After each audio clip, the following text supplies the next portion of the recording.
ओम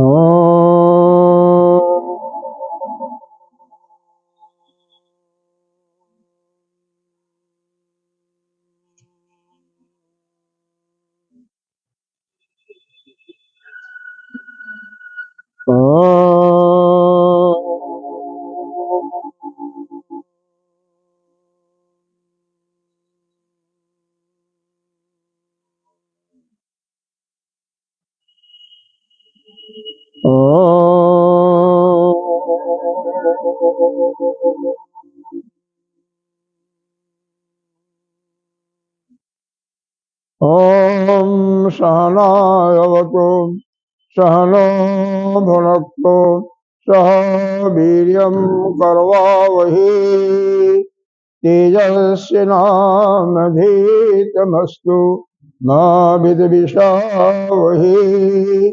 ओम शांति शांति शांति।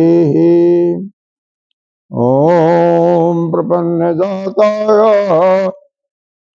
ओं पार्थाय प्रतिबोधितां भगवता नारायणेन श्रियं व्यासेन ग्रथितां पुराणमुनिना मध्ये महाभारतम् अद्वैतामृतवर्षिणी भगवती अष्टादशाध्यायिनीम् अम्ब नाम अनुसन्दधामि भगवत् गीते भवद्वेषिणीं नमस्तुते व्यासविशालबुद्धे प्रह्लादविन्दायतपात्रनेत्र येन त्वया भारततैलपूर्णः प्रज्वालितो ज्ञानमयो प्रदीपः प्रपन्नपारिजाताय स्तोत्रवित्रयगवाणै ज्ञानमुद्राय केशराय गीतामृतदुहे नमः। सर्वोपनिषदो गावो दोग्धा गोपालनन्दन पार्थो वत्स सुधीरभोक्ता दुग्धं गीतामृतं महतो वसुदेवसुतं देवं कंसचारूढमर्दनम् देवकी परमानन्दं कृष्णं वन्दे जगद्गुरुम्। भीष्मदोलतटा जयद्रथजला गान्धारनीलोत्पला शैलग्राहवती कृपेण वहनी कर्णेन विलोकुला अस्वस्थामविकर्णघोरमकरा दुर्योधनावर्तिनी श्रोतीणां खलु पाण्डवैरणनदी प्रवर्तकः केशव पराशरवचः सरोजममलं गीतार्धगन्धोत्कटं नानाख्यानककेशरं हरिकथा सम्बोधनबोधितम् लोके सज्जनशतपदैः रह रह पीयमानं मुदा भूयाद्भारतपङ्कजं कलिमलप्रध्वंसिनो श्रेयस् मोकं करोति वाचालं पङ्गुलङ्घयते गिरिं यत्कृपातमहं वन्दे परमानन्दमाधवम्। यं ब्रह्मा वरुणः अस्तुवन्त्यदिव्यैः अस्त्वै वेदैः साङ्गपदं ब्रह्मोपनिषदै गायन्ते यमसामम् ज्ञानाय अवस्थितो तद्गतेन मनसा पश्यन्ति यमयोगिनो शान्तं न विदुषुरसुरगणा देवाय तस्मै नमः। सच्चिदानन्दरूपाय विश्वोत्पत्त्यादिहेतवे तापत्रविनाशाय श्रीकृष्णाय वयं नमः। नारायणं नमस्कृत्य नरं चैव नरोत्तमं देवीं सरस्वती व्यासं ततो जयमुदीरये। अखण्डमण्डलाकारं व्याप्तं येन चराचरं तदपदं दर्शितं येन तस्मै श्रीगुरवे नमः। अज्ञानतिमिरान्धस्य ज्ञानाञ्जनशलाकया चक्षुरुन्मीलितं येन तस्मै श्रीगुरवे नमः। गुरुर्ब्रह्मा गुरुर्विष्णु गुरुर्देवो महेश्वर गुरुः साक्षात् परं ब्रह्म तस्मै श्रीगुरवे नमः। त्वमेव माता च पिता त्वमेव बन्धो च सखा त्वमेव विद्या द्रविणं त्वमेव सर्वं मम देव त्वमेव सर्वं मम देव। गजाननं भूतगणाधिसेवितं कपितजम्बो फलचारुभक्षम् उमासुतं शोकविनाशकारकं नमामि विघ्नेश्वर पादपङ्कजम्।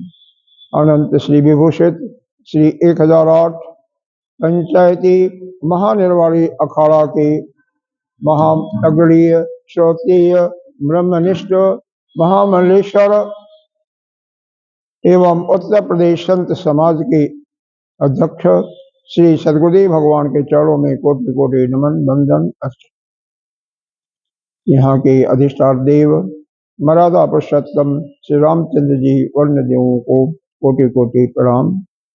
मातृशक्ति भक्तजन सभी के अंतःकरण में विराजमान आत्मस्वरूप परमात्मा को नमन करते हुए हम आगे का कार्यक्रम शुरू करते हैं। दूसरे अध्याय का 31वां श्लोक।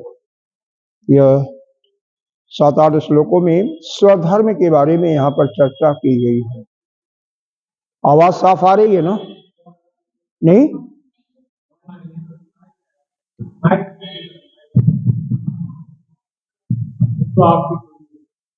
हेलो, आ रही है? नहीं? अरे मुंह के करीब नहीं बिल्कुल करते, दूर होता तब जाके काम होता है। अब लेकिन इसमें क्या प्रॉब्लम है मुझे नहीं पता। अब जितना नजदीक होगा उतना ही आवाज भर्राती है। आवाज नजदीक करने पे भर्राएगी तो भी नहीं ठीक होगा, फिर गूंजेगी ना। हेलो हेलो हेलो, छोड़ो छोड़ो छोड़ो।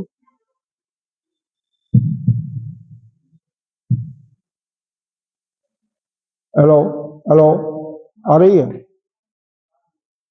ठीक है।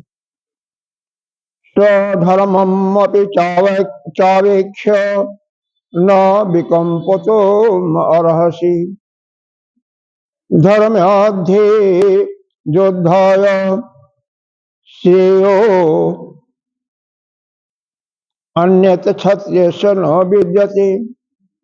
यहाँ पर पीछे भगवान ने सांख्य योग के बारे में बताया था। सांख्य योग के बारे में जो बताया गया, हमारे अंदर मोह आती है और मोह से शोक उत्पन्न होता, शोक और फिर दुख उत्पन्न। उसका कारण क्या है? मूल कारण यह है कि हमारा अविद्या, यानी हम ठीक तरह से अपने को समझते नहीं हैं। यहाँ पर भगवान ने बताया इस शरीर को 3 रूपों से यदि आप जानते हो तो अगर शरीर यह 5 महाभूतों का जो बना हुआ शरीर है, इस शरीर से यह किस लिए है? यह कर्म करने के लिए है। यह कर्म करता है, लेकिन आप नहीं कर्म करते, आप तो अलग हो। तो यह भगवान को इस शरीर के द्वारा उनकी सेवा में लगाओ, उनकी पूजा अर्चन में लगाओ। सगुण साकार जो भगवान का स्वरूप है, वही स्वरूप है जिसको आपने अपने आराध्य के रूप में स्वीकार किया है, उसको लगाइए। अगर आपके अंदर थोड़ी मेधा शक्ति और बढ़ गई, आप शरीर से अपने को अलग कर लिए, तो आप जीव भाव में आ गए। तो यह जीव भाव में आ गए तो जीव से, जीव जो है आत्म स्वरूप है, उसी का चिदाभास या प्रतिबिंब स्वरूप है, जो कि सगुण और निराकार है, तो वह सगुण और निराकार जो ईश्वर है या भगवान है, नहीं आ रहा है, नहीं आ रहा है, साफ नहीं आ रहा है। पीछे शर्मा जी आ जाओ, आवाज आ रही है? आ रही है, पीछे आ रही है, आवाज आ रही है आपको? नहीं?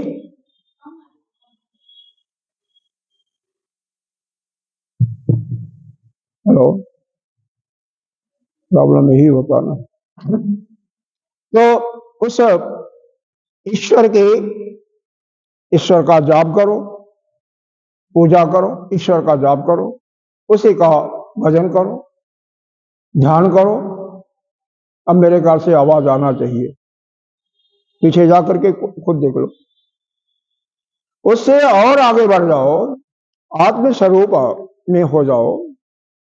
देखो यहां पर एक आत्मस्वरूप के पहले देखो, हर एक का स्वभाव होता है कि वो अपने मूल में जब चला जाता है तभी जाकर के उसको संतुष्टि होती है। जैसे समुद्र से एक पानी का बूंद निकलता है, एक लहर निकलती है, अब जब समुद्र में पुनः समाप्त हो जाती है तो वह शांत होती है। सूर्य के वाष्प के द्वारा, गर्मी के द्वारा जब वही जल शुष्क होकर के सूर्य के द्वारा शोषित होकर के जब बारिश के माध्यम से आती है, तो कभी पहाड़ों पर आती है, कभी रेगिस्तान में, कभी जंगल में, फिर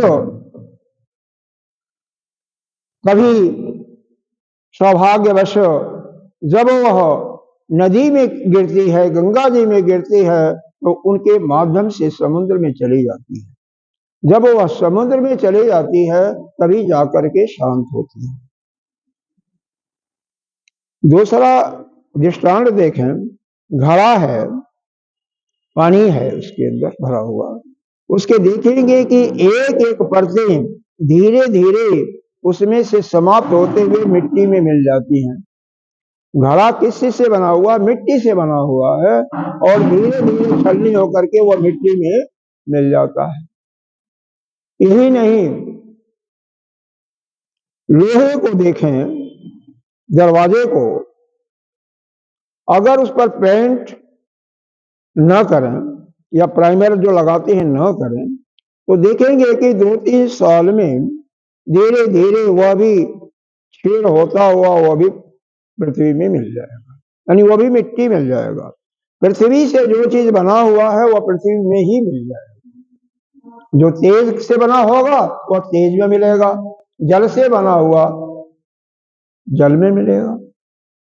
भाई बर्फ है, पिघल करके बर्फ बन गया, अब जब गर्मी आई तो उससे पानी बना, और वही स्रोतों के माध्यम से नदी में आया, और नदी से समुद्र में ही जाकर के शांत होता है। कहने का भाव यह है, कोई भी चीज जब अब अपने मूल में चली जाती है तब जाकर के शांति होती है। इसीलिए जीव के दृष्टिकोण से बताया गया कि ईश्वर अंश जीव अविनाशी। यह जीव जो है अविनाशी है, और यह ईश्वर का ही एक अंश है, यह कोई अलग नहीं है, ईश्वर का ही अंश है। ईश्वर अंश जीव अविनाशी। अगर इस जीव भाव से यदि आप आगे बढ़ते हैं तो आत्मा में आ गया, और आत्मा में आकर के तो आप आत्मा में ही रमण कर रहे हैं, फिर तो कहीं जाने की आवश्यकता ही नहीं, आत्मस्वरूप अपने आप में ही रमण कर रहे हैं। फिर तो उसी में वह आपका स्वरूप है, वो पाना नहीं है। भ्रम बस जो हम अपने को भूल गए हैं कि हम बंधन में हैं, और वास्तव में हमारे ऊपर बंधन किसी प्रकार का कोई बंधन नहीं है। हम शुरू से ही मुक्त हैं, बंधे नहीं हैं। मुक्ति हमें प्राप्त नहीं करनी है, बल्कि हम तो स्वतः मुक्त हैं, लेकिन हम भ्रमवश, अज्ञानवश उसको हम भूल गए हैं। तो कोई भी चीज आप घर में भूल जाइए तो कैसे मिलेगा? जब कोई बताएगा, यानी आपके अंदर ज्ञान आएगा कि अमुक वस्तु यहाँ पर रखी हुई है। जैसे चश्मा को ज्यादा लोग ऐसे कर लेते हैं, ऐसे कर लिया, अब भूल गया, ऐसे करके ये टोपी निकालने के बाद हो गया, भूल गया कि चश्मा कहाँ लगा हुआ है, ऐसे करके भूल गया। वो खोजेंगे, इधर से खोजेंगे, उधर खोजेंगे, नहीं मिलता। कोई बालक अगर उनको बता देगा कि चश्मा तो दादाजी बाबाजी जो भी कहेगा आपके ऊपर ही है, तब उनको ज्ञान है। मतलब यह है कि जो अब भूले हुए हैं उसका उनको विस्मरण हो गया, याददाश्त आ गई तो मिल गया। उसी प्रकार से यह आत्मा तो हमारा स्वरूप है, हम अज्ञानवश उसको भूल गए हैं। जिस समय ज्ञान के माध्यम से कोई आचार्य या गुरु उसको हमें स्मरण करा देता है तो हम उसको स्वतः पा जाते हैं। है हमारा स्वरूप, लेकिन जो हम भूल जाते हैं, विस्मृत हो जाते हैं, वह हमारे स्मृति में आकर के हम अपने स्वरूप में ही स्थिर। फिर आपको कहीं आना जाना नहीं है, यह शरीर चला जाएगा लेकिन आप नहीं कहीं जाओगे। आपका प्राण यहीं पर उत्क्रमण होकर के कहीं जाएगा नहीं, क्योंकि जीव जो है तो पहले ही इसमें मिल गया, वह कर्तृत्व भोक्तृत्व ज्ञातृत्व भाव को छोड़ करके वह मुक्त हो। तो जो चीजें हैं वास्तव में हैं, लेकिन गलतीवश, भ्रमवश, अज्ञानवश हमको विस्मरण हो गया, हमारी स्मृति से बाहर जा चुकी है, उसका केवल ज्ञान प्राप्त कराना होता है। इसी माध्यम से जैसे हमें ज्ञान हो जाता है वैसे वो हमारे स्मरण शक्ति में आ जाती है और फिर हमें उसका बोध हो जाता है। अब यहाँ पर यह तीनों स्वरूपों का, अब देखो, अब यह शायद इसलिए बताया गया यहाँ पर आपको, एक बार और शायद हमने इसका जिक्र किया था, उसमें ज्यादा डिटेल रूप में विस्तृत रूप में किया था, यहाँ पर संक्षेप रूप में आपको बता दिया इसलिए कि यह जो आपका शरीर है 5 फुट 6 फुट 7 फुट लंबा चौड़ा दुबला पतला कैसे भी है, इससे उस जिसको आप ईश्वर मानती हो, अपना आराध्य मानती हो, उसका सेवा करो, उसको भी अपने जैसे समझते हुए उसको भोजन भी खिलाओ, कपड़ा भी पहनाओ, सफाई भी करो, सब कुछ करो। उसके लीलाओं का भी अगर कन्हई है तो उसके लीलाओं को भी सुन सकते हो, भोले बाबा हैं तो उनके भी स्वरूप को कर सकते हो, है? माता जी हैं तो माता जी के भी, अगर दुर्गा सप्तशती किसी ने, बहुत लोग पढ़े होंगे, कईयों को याद होगा, तो वहां पर भी उनकी कथाएं विस्तार रूप से दी हुई हैं, और नहीं तो देवी महापुराण में विशेष रूप से दिया हुआ है। तो खैर उनके लीलाओं का वर्णन सुनो, जो भी आपके आराध्य हैं, ठीक है, मन से उनका भजन करो, जाप करो, और जब आत्मस्वरूप जीव भाव से आप ऊपर हो जाओ, कर्तृत्व भोक्तृत्व समाप्त हो जाए, तो आप स्वयं कि हम ही ब्रह्म हैं, जो वेदों के 4 महावाक्य हैं, किसी महावाक्य का बुद्धि के द्वारा चिंतन करो, उसके बारे में सिर्फ विचार करो। जो आप कई जन्मों से, इस जन्म में भी 50-60 साल से इस शरीर को आप अपना मान रहे हो, तो एक बार 2 बार कहने में कैसे इसको विस्मृत कर दोगे? यह आपके अंतःकरण से आसानी से जाने वाला नहीं है, इसलिए घबराने की बात नहीं है। बारंबार सुनते हुए और आप उसका बारंबार जब चिंतन करना शुरू कर दोगे तो अपने आप ही आपके स्मृति में यह हट जाएगा और वो आ जाएगा। जैसे एक दृष्टांत बताता हूं, एक बालक प्राइमरी स्कूल में पढ़ता था, 3री-4थी क्लास में रहा होगा। उसकी माँ भी एजुकेटेड थी, अच्छी पढ़ी लिखी थी, उसके पिताजी भी थे, एजुकेटेड थे, लेकिन बच्चे का श्रद्धा किसमें है? उसको जो मास्टरनी है या मैडम है पढ़ाती हैं, उस पर श्रद्धा है। उसको मैडम ने पढ़ाया था कि गंगा जी हिमालय पर्वत से निकल करके पटना में जाकर के समुद्र में मिले। वह आकर के उसी को रट्टाफिकेशन कर रहा था, रट रहा था। मां बोली, बेटे ये किसने तुम्हें पढ़ा दिया? उसने कहा, मां ये बिल्कुल सही है, हमारी मैडम ने बताया है। मतलब अपनी माँ का विश्वास नहीं करता है। माँ कहती है गंगा सागर में जाकर के मिलती हैं, बच्चा कहता है नहीं माँ तुम्हें कुछ नहीं आता, तुम क्या जानो, हमारी मैडम ने बताया है। क्योंकि उसकी श्रद्धा किस पर है? मैडम पर। माँ बाप पर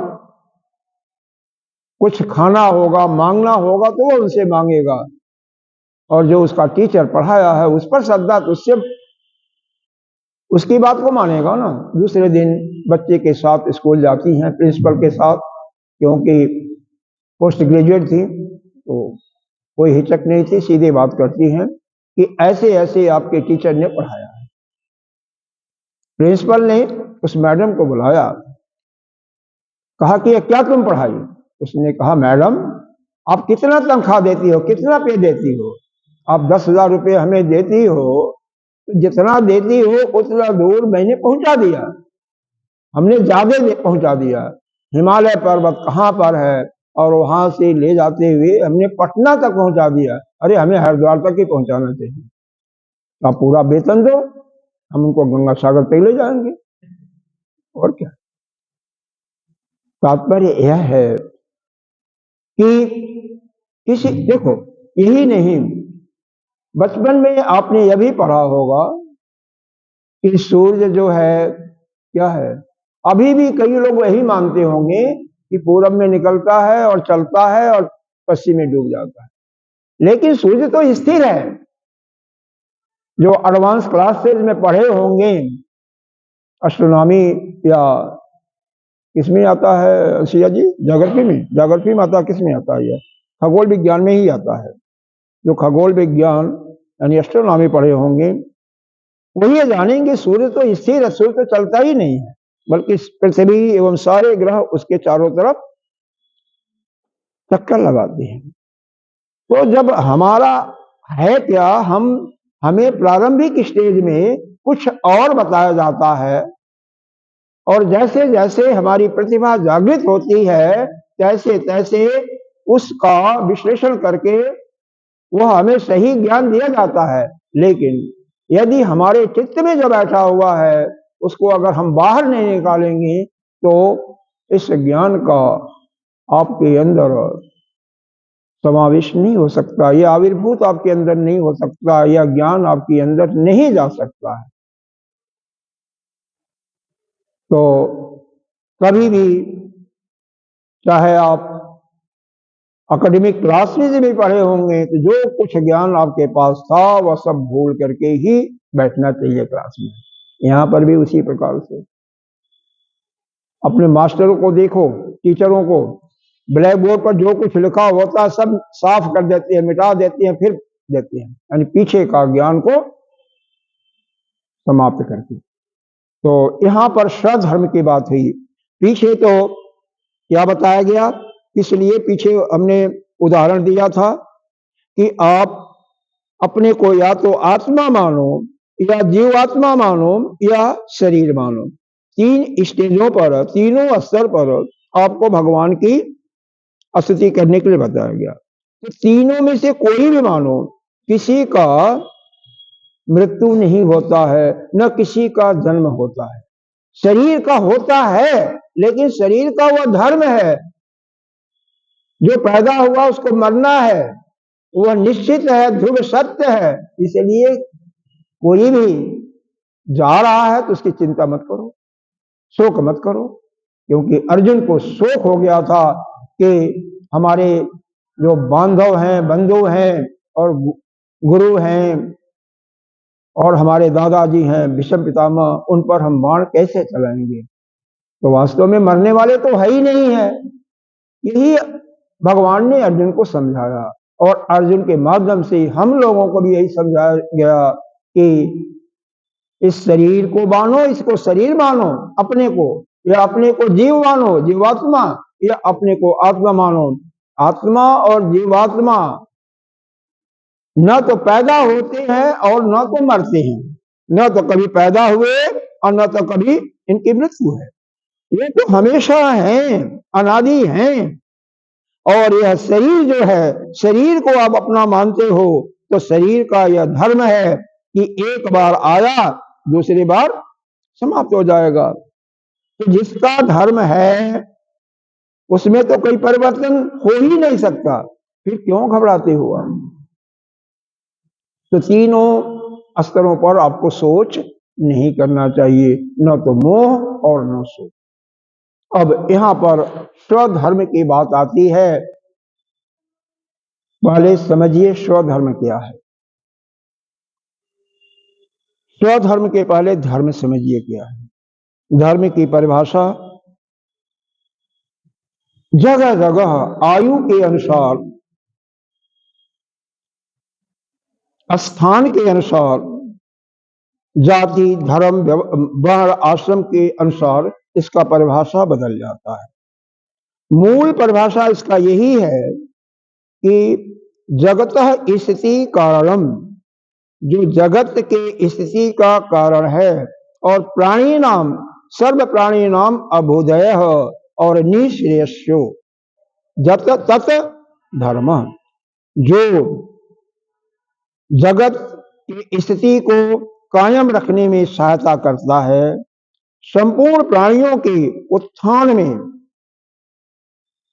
अभ्युदय में मतलब उनकी उन्नति में सहायक होता है, और साथ ही साथ निश्रेयस का मतलब होता है उनके मुक्ति में, यानी इस दुखालय संसार से पार होने में, उसी को धर्म कहते हैं। लेकिन यहां पर धर्म का अर्थ एक प्रकार से कर्तव्य लगाइए, क्योंकि वहां पर तो युद्ध में खड़े हुए हैं ना। तो अर्जुन का क्या कर्तव्य है सुनिए। अर्जुन ने पहले ही निश्चित कर चुका है, भगवान उसको जानते हैं। क्या? पहला बार तो यह निश्चित किया हुआ है कि मैं क्षत्रिय हूं और क्षत्रिय का धर्म है युद्ध करना। आप सभी भी जानते होंगे चारों वर्णों के क्या कर्तव्य हैं। अगर आप चार ही वर्ण होते हैं, ब्राह्मण क्षत्रिय वैश्य, अगर आप ब्राह्मण कोई है तो ब्राह्मण का कर्तव्य क्या है? वेद यानी ज्ञान प्राप्त करना, वेद की शिक्षा को ग्रहण करना और उसको दूसरों को देना, यज्ञ करना और यज्ञ करवाना, दान लेना और दान देना। केवल लेना ही नहीं है, देना भी है। यह नहीं कि दान ले लीजिए और दीजिए नहीं, अगर तो पचा नहीं पाएंगे अगर देंगे नहीं तो। हमारे आश्रम में किसी आश्रम में चले जाइए, जो बड़े हो गए थोड़ा आश्रम, हर संडे को वहां पर भंडारा चलता रहता है। और कई जगह तो ऐसा देखेंगे कि नित्य भंडारा चलता है, जैसे शांति कुंज हो गया, दान ज्यादा आता है तो नित्य 2000-4000 लोगों को मुफ्त में दिया जाता है वहां। तो दान लेना दान देना। क्षत्रियों का काम क्या है? देश की और तीनों वर्णों की रक्षा करना, अंदर से भी और बाहर से भी। वैश्य का काम क्या है? तीनों धर्मों का पालन पोषण करना, खेती करके, गोचारण से और व्यापार करके उनका पालन पोषण करना। चौथे वर्ण शूद्र का काम है तीनों वर्णों की सेवा करना। अब यह क्षत्रिय था अर्जुन, तो उसका काम क्या हुआ? देश की रक्षा करना, धर्म की रक्षा करना। तो यह पहले ही प्रण कर लिया था, जो 12 वर्ष का उसको वनवास दिया गया था, 1 वर्ष का ज्ञात, कि मैं किसी भी हाल में इन कौरवों को नहीं छोड़ूंगा, चाहे कर्ण हो, भीष्म पितामह हो, या द्रोणाचार्य को भी, सबको मारूंगा एक एक करके, दुर्योधन आज सभी को, किसी को नहीं छोड़ूंगा। यह उसका प्रण था। दूसरा उसने प्रण किया था कि मैं युधिष्ठिर का भाई हूं, तो जो युधिष्ठिर कहेंगे मैं वही करूंगा। युधिष्ठिर जुआ जब खेला उन्होंने, तो अर्जुन को पहले दांव पर लगाया, तो हार गए, तो अर्जुन तुरंत सेवक बन गए। एक एक करके पांचों भाइयों को हार गए, पांचों भाई सेवक बन गए। द्रौपदी का नंबर आया, उनके बस उतार लिए, ये मालूम होगा आपको, बस इतना ही समझ लीजिए। बस उतार करके जो राष्ट्रीय पोशाक था उनका उतार करके उनको साधारण सा सेवक का वस्त्र पहना दिया, मुकुट वगैरह सब कुछ उतार दिया गया। जैसे जब मर्यादा पुरुषोत्तम रामचंद्र जी जब वन को गए थे, तो उनका जो राष्ट्रीय पोशाक था वो उतार करके उनको बलकल का वस्त्र पहनाया। माँ जानकी को जब पहनाने के लिए बोला, पहनने के लिए कैकेयी ने, उन्होंने कहा माँ मैं ये बलकल वस्त्र कैसे पहना जाता है मैं नहीं जानती। तो कैकेयी ने कहा मैं पहना देती हूँ, उसने पहनाया। यहाँ पर जब यही समस्या आई द्रौपदी के साथ, तुम अपना राष्ट्रीय पोशाक उतार दो और साधारण पोशाक पहनो, तो द्रौपदी क्या कहती है, इस समय मैं एक वस्त्र में हूं क्योंकि मैं रजस्वला हूं, इसलिए अभी नहीं उतार सकती। ऐसा होता होगा, माताएं बहनें जानती होंगी।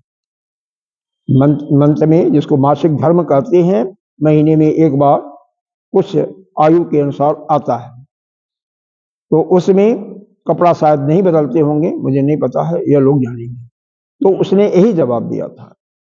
तो उसके बाद जो भी कहानियां होती हैं शायद आपने पढ़ा होगा, चीर का हरण होता है, भगवान कृष्ण की आराधना भी करती है, भगवान उसकी लाज भी रखते हैं, वो सब यहाँ पर बताने की जरूरत नहीं है। यहाँ पर बताना क्या हमें है कि अर्जुन या उसके भाई, चारों अन्य भाई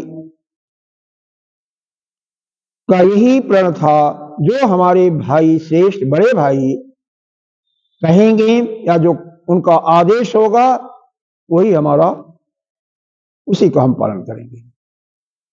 वह कहते हैं ठीक है सेवक तो मैं सेवक, वह कहते हैं रात छोड़ करके जंगल तो हम जंगल में। तीसरा एक प्रण और किया था जो सबको बताया नहीं गया था, दोनों याद रखिएगा, सोइएगा तो याद नहीं होगा। मैं संकेत कर रहा हूं किसी एक के लिए जो रोज सोता है। अंसुईया जी संकेत कर दीजिए।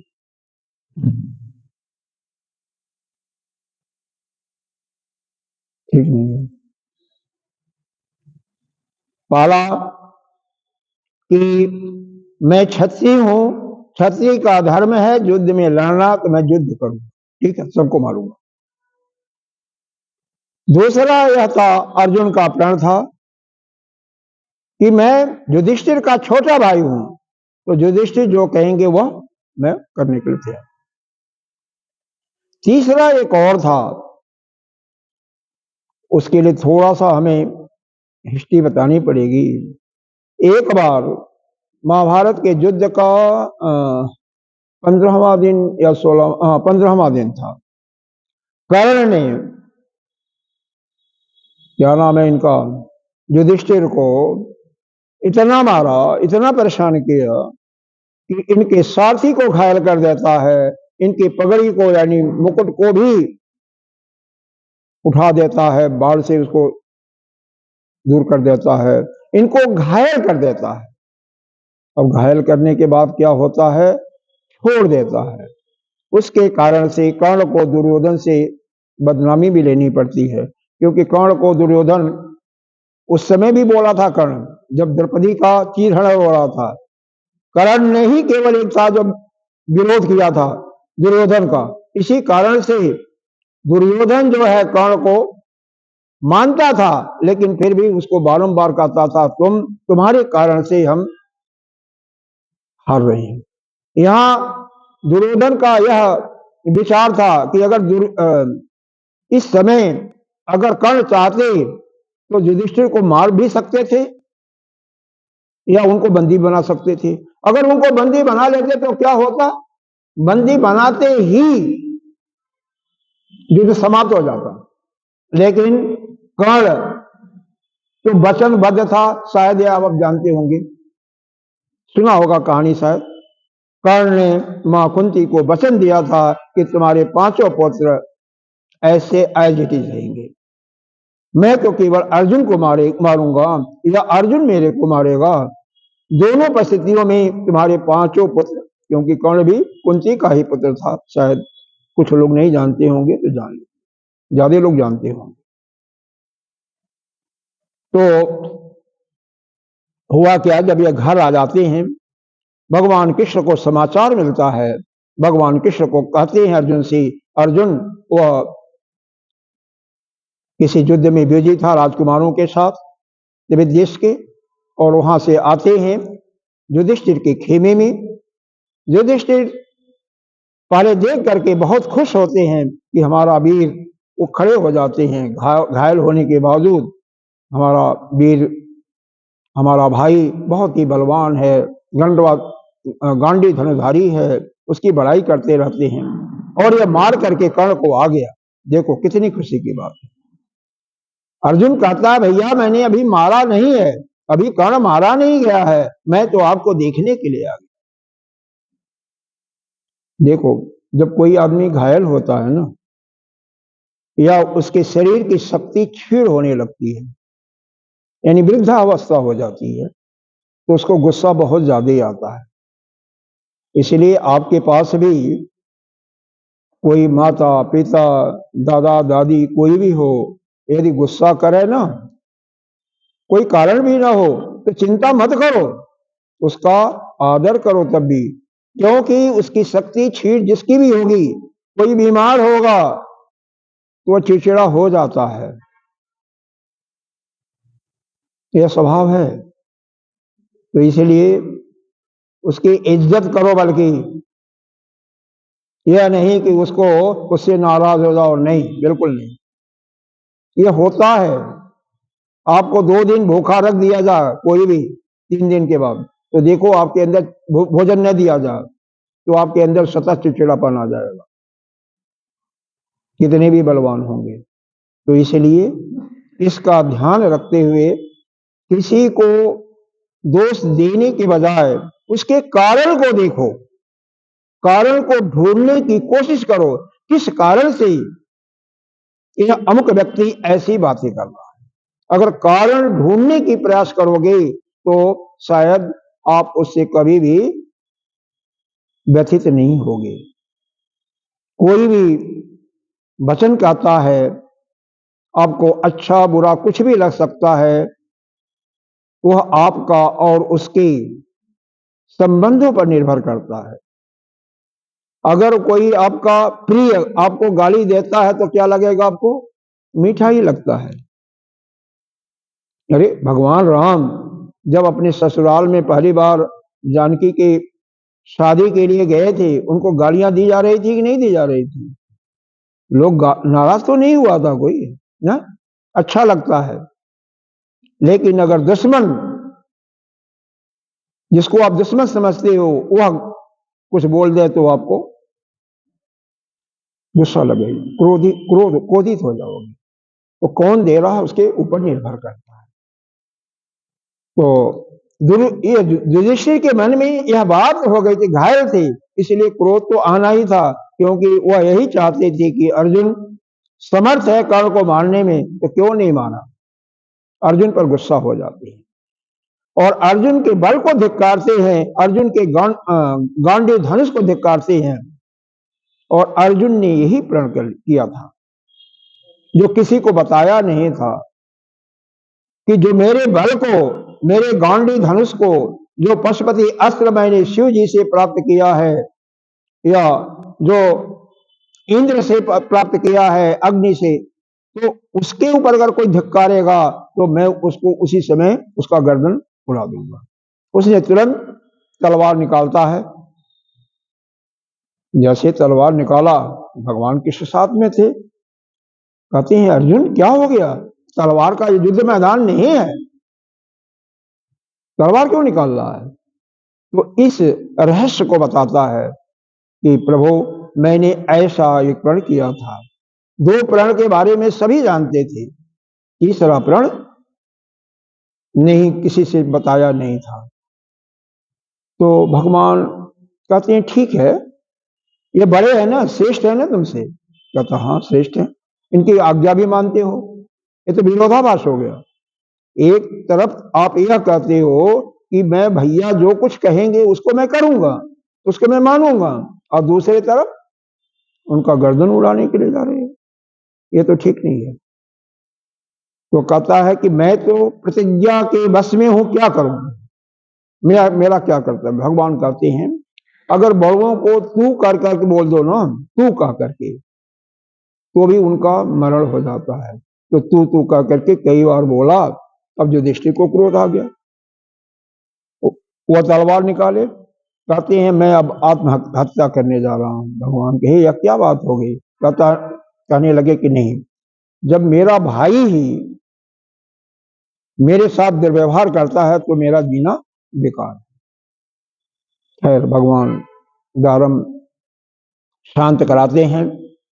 तो इस प्रकार यहां पर अर्जुन के तीन प्रण हैं। क्या क्या, पहला मैं क्षत्रिय हूं और युद्ध करूंगा और एक एक करके सभी आत्ताइयों को मारूंगा।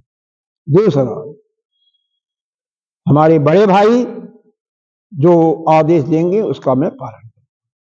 तीसरा, कि मेरे बल को, पौरुष को, गांडी धनुष को, या जो हम अन्य देवताओं के द्वारा जो शक्तियां, जो अस्त्र प्राप्त किए हैं, उनको जो धिक्कारेगा उनको मैं साफ कर दूंगा। ये तीन प्रण किए थे। तो भगवान अब यहां पर एक एक करके उसी पर चोट पहुंचा रहे हैं। कल ही शायद बताया था या परसों बताया था होगा, परसों शायद, कि गुरु और संत में ही अंतर है। गुरु शिष्य के एक एक कमजोरियों पर क्या करता है, हथौड़ा पीटता है निहाई पर। वो भाग जाता है, नहीं तो उसके अहंकार को दूर करके ही उसको एक अच्छा साधक बना करके उसको ज्ञान को उसके अंदर अभिवेश करते हैं, उसको प्रादुर्भाव कराते हैं। उसी प्रकार से यहाँ पर भगवान इस श्लोक में क्षत्रिय धर्म को ललकारते हैं। या तो स्वधर्म का अर्थ क्या हुआ, स्व माने अपना, धर्म का मतलब जो बताया गया आपको कि चावेक्ष, चावेक्ष मतलब चौधन आवेक्षम, किस नजरिए से देखो हे अर्जुन। आवेक्ष माने देखना होता है। विकंपतुम अर्हसि, विकंपित माने होता है कांपना, कंपित होना, कंपित होना। तो अपने धर्म से तुम क्या हो रहे हो, हट रहे हो, क्योंकि तुमने स्वतः प्रतिज्ञा भी किया था और क्षत्रिय का धर्म भी होता है युद्ध करना, और यह धर्म युद्ध है, फिर भी तुम हट रहे हो। क्योंकि जो स्वभावतः क्षत्रिय का धर्म है और जो तुमने प्रतिज्ञा किया है, दोनों एक ही है, अलग नहीं है, और फिर भी तुम उससे, तुम्हारे नजरिए से यही, क्योंकि उसने युद्ध अपना गांडी धर्म को अलग करके चुप हो गया था, पहले दिन बताया था। उसके अंदर शोक मोह आ गया था और उसे गांडी धर्म को अलग करके यही कहा था ना, इससे अच्छा है कि भिक्षा मांग करके जीवन यापन करना। तो इसलिए भगवान कर रहे हैं कि अपने धर्म का पालन करना, यानी अपने कर्तव्य का पालन करना, और अपना कर्तव्य जो है समय के अनुसार, परिस्थिति के अनुसार, व्यक्ति के अनुसार अलग अलग होता, सबके लिए एक ही कर्तव्य नहीं होता है एक समय पर। जैसे आप मान लो आपके पिताजी आ जाएं तो आप क्या करो, प्रणाम करोगे। उसी समय आपका पुत्र आ जाए तो आप प्रणाम तो नहीं करोगे ना, तो उसको कोई काम होगा तो आदेश दोगे। तो आपका कर्तव्य पल पल भर में बदलता जाएगा, अलग होता जाएगा। तो वह व्यक्ति, परिस्थिति और समय के अनुसार बदलता जाएगा। तो यहाँ पर जो क्षत्रिय धर्म है और जो इसने प्रतिज्ञा किया था उसी पर भगवान चोट पहुंचा रहे हैं कि जद श्रेयो इति क्षत्रिय न विदति। क्षत्रियों का जो श्रेय धर्म है, जो श्रेष्ठ धर्म है युद्ध करना, उससे तुम विकंपित हो रहे हो, यानी उससे तुम कंपित हो रहे हो, उससे तुम दूर हट रहे हो, यह ठीक नहीं है। और यहाँ पर तो नहीं लिखा हुआ, पहले भगवान ने स्वयं उसको क्या कहा था, नपुंसक शब्द प्रयोग किया था, क्लेब शब्द से पुकारा था। क्योंकि भगवान का वैसे इसका मतलब यह नहीं है कि भगवान दुर्योधन को नहीं चाहते थे। अरे दुर्योधन तो भगवान का समधी था। दुर्योधन तो जब चाहता था तब भगवान के शयन कक्ष में बिना पूछे चला जाता था। लेकिन यहां पर तो धर्म युद्ध की बात थी, क्योंकि दुर्योधन अधर्म का सहारा लिया था और पांडव युधिष्ठिर धर्म का सहारा लिए थे।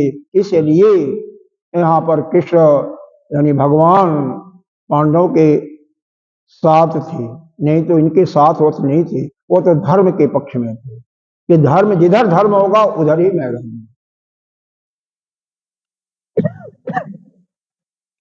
तो इसलिए कह रहे हैं, हे अर्जुन, तुम हमारे नजरिए से ऐसा होता है कि तुम अपने नजरिए से, अपने दृष्टिकोण से पीछे हट रहे हो, और जो क्षत्रिय का धर्म है, जो श्रेष्ठ धर्म है युद्ध करना, उससे, और वो भी धर्म युद्ध करना, उससे तुम अलग हो रहे हो। ये ठीक नहीं है। इसमें हमें अच्छा नहीं लग रहा है। जो क्षत्रिय का धर्म है या तुम्हारा जो कर्तव्य है, उन दोनों से तुम वंचित हो रहे हो। लोग क्या कहेंगे, इसके आगे फिर आगे का बताया जाएगा। एक दो श्लोकों में पहले उसकी बड़ाई करना चाहते हैं, क्या होता है यह धर्म युद्ध करने से, और फिर उसके बाद दूसरे लोग उसकी किस प्रकार से निंदा करेंगे, उसके विषय में भगवान उसको फटकारेंगे। और फिर इस स्वधर्म का जो यह उपक्रम चल रहा है, इसका जो पाठ चल रहा है, उसको समाप्त करेंगे 7-8 श्लोकों में। तो हमेशा जो अपने धर्म पर अडिग रहता है ना, उसी का कल्याण होता है। यहाँ पर थोड़ा सा यह समझ लेंगे, धर्म, यहाँ पर धर्म धन धी है, धी मानी बुद्धि है। धर्म का मतलब, धर्म का बारे में बता ही दिया क्या है। यहाँ पर है युद्ध धन श्रेयो। जब भी यह स्वर संधि में होता है, इको इत्यादि होता है, या व्यंजन संधि में, जब व्यंजन संधि में अ ई या के बाद, मतलब स्वर के बाद कोई व्यंजन आता है, तो स का छ हो जाता है। इसलिए यहाँ पर श्रेयो इसको पढ़ा जाएगा। अलग अगर करके करेंगे तो युद्ध अर्थ भी उसी प्रकार से आपको लगाना पड़ेगा। ठीक है, अगला देखिए, जत इच्छया च उपपन्नम स्वर्ग द्वारम अपावृतम सुखिनः क्षत्रिया पार्थ लभन्ते युद्धम ईदृशम। कह रहे हैं कि प्रारब्धवद क्या हो रहा है, च उपपन्नम, उपपन्नम का अर्थ दिया हुआ है आगतम, जो आ रहा है, अपने आप जो आया हुआ है, अनिच्छा से, तुम नहीं चाहते थे, तुम्हारे बिना चाहे हुए जो यह युद्ध आ गया, वह क्या है, स्वर्ग द्वारम अपावृतम, उससे स्वर्ग का दरवाजा, अपावृतम माने खुला हुआ है, तुम्हारे लिए स्वर्ग का दरवाजा खुला हुआ आ गया। तुम नहीं चाहते थे, लेकिन अपने आप ही आ गया। तो फिर क्या होगा, सुखिना क्षत्रिया पार्थ लभन्ते युद्धम ईदृशम। दोनों तरफ से तुम्हें लाभ ही लाभ है। अगर तुम युद्ध जीत गए तो इस पूरी धरती का निष्कंटक राज करोगे, और हार गए तो तुम्हारे लिए स्वर्ग का दरवाजा खुला होगा। इसीलिए अश्वत्थामा ने जब एक रात में शिव का वरदान उसको मिला था, कोई भी उससे नहीं प्राप्त करेगा, और पांचों द्रौपदी के पुत्रों को मारा था, और जितने भी जब पांडव युद्ध जीत चुके थे तो जो धृष्टद्युम्न था, जो इनके पिता यानी द्रोणाचार्य का गला साफ किया था यानी मारा था, उसको मारते नहीं है, तलवार से नहीं मारते हैं, घूसा घूसा मार करके, क्योंकि तलवार से मारते तो वह युद्ध हो जाता, उसको स्वर्ग मिलता। अश्वत्थामा का कहना था तुम्हें हम स्वर्ग के दरवाजे में नहीं जाने देंगे, तुमको तो हम बिना हथियार के ही मारेंगे, जिससे तुम स्वर्ग भी ना पाओ और तुम्हारी जान को भी मैं लूंगा, क्योंकि तुमने बहुत धोखा से मारा है, तुमने अपराध किया है। निहत्थे पर हथियार चलाना यह युद्ध के नियम के विरुद्ध होता है। द्रोणाचार्य को जब मारा था तो वो निहत्था थे, उन्होंने अपने हथियार को रख दिया था, और निहत्थे को इन्होंने हालांकि भगवान की आज्ञा से मारा था, इसलिए उनको कोई पाप नहीं लगा, वो बात अलग है, लेकिन उन्होंने मारा था निहत्थे। अर्जुन ने भी मारा था। भगवान अगर कोई आदेश देते हैं तो भगवान तो सर्वे सर्वा है ना, तो उसका कोई बुरा परिणाम नहीं होता, उससे कोई पाप का भागी नहीं होता है। और देखो, एक तो यह होता है कि हम खुद करते हैं या किसी से करवाते भी हैं। भगवान ने स्वतः 23 अक्षौणी सेना जरासंध की 17 बार मारा था, और 18 अक्षौणी सेना यहां पर समाप्त हुई थी, करवाया था। स्वतः इसमें युद्ध में भाग नहीं लिए थे, करवाए थे, मरवाए थे, लेकिन भगवान को तो पाप का भागी नहीं बनना पड़ा ना। क्यों? कि भगवान धर्म के पक्ष में लड़ रहे थे, तो कोई भी कत्लेबाजी, हिंसा इत्यादि अगर धर्म की रक्षा के लिए होता है तो वहां पर कोई पाप नहीं लगता। जैसे किसी स्त्री का लोक लज्जा बचाने के लिए कोई किसी का कत्ल कर देता है, तो शास्त्र के अनुसार वह किसी पाप का भागी नहीं होता है।